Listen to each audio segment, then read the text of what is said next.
STV reported that Megan McCluskey became the first student from Castlemilk, one of Glasgow's most deprived areas, to make it into Oxford. This will leave her in £80,000 worth of debt. Business Insider reported on a study by the National Bureau of Economic Research, and The Guardian reported on a study by the London School of Economics, both of which found that a person's success is largely determined by parental household income. DW reported that Cologne closed their cathedral to save energy. Is stamping with banderites worth it now? Business Insider reported that Saudi Arabia's Public Investment Fund invested $7.5 billion in Alphabet, Amazon, and JP Morgan. Its holdings in US stock is worth $40.7 billion. Business Insider reported that the EU wants to build a new pipeline in 9 months to replace the Russian supply of gas.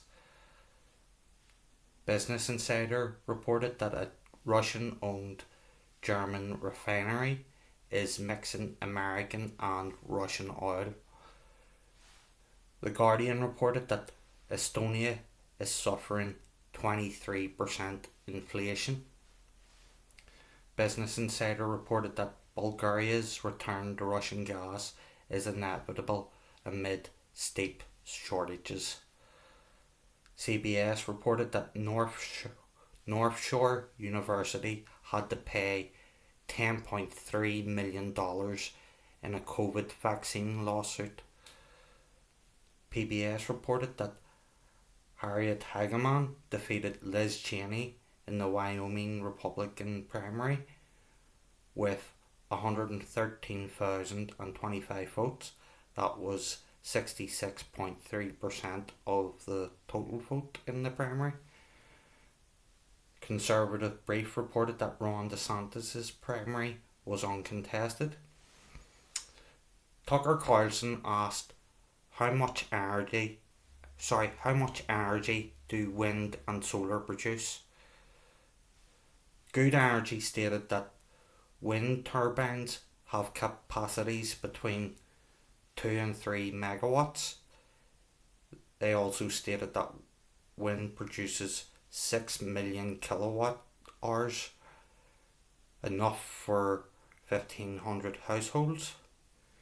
Yes Energy stated that solar panels produce 250 to 400 watts an hour, and solar panel systems have capacities between 1 kilowatt and 4 kilowatts.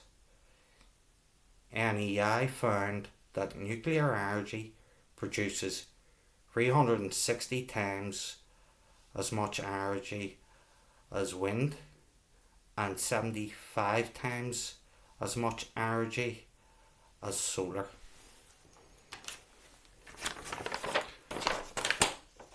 The Daily Mail reported that the Minneapolis plan to fire white teachers on the basis of their race is illegal.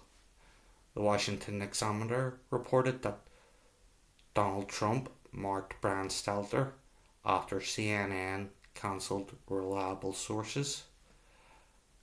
Gallup found that 80% of Americans are worried a great deal and a fair amount about crime. 6% of Americans are not worried about crime at all. Anadolu Agency reported that Daria Dugina, Alexander Dugin's daughter, was murdered by a car bomb in Moscow. The Russian Foreign Ministry called it state terrorism, and they are correct to do so. NBC reported that a Florida Christian school refers to children by their sex. That shouldn't even be a newsworthy story, but those are the times we are in. Jimmy Dore reported that Joe Biden threatened Mexico over oil subsidies, curtailing the profits of US oil companies operating in Mexico. Doesn't your heart bleed for them? Matt Walsh reported that a 10-year-old boy is the world's youngest trans model. This is sick child sex abuse. Jonathan Hurley reported that the Department of Justice is demanding absolute and unwavering secrecy from the FBI, the same FBI who took 300 documents from Mar-a-Lago. 29 Lab reported that the PLA sent a message to the United States by flying 100 sorties near Okinawa. That's the island in Japan which US military occupies.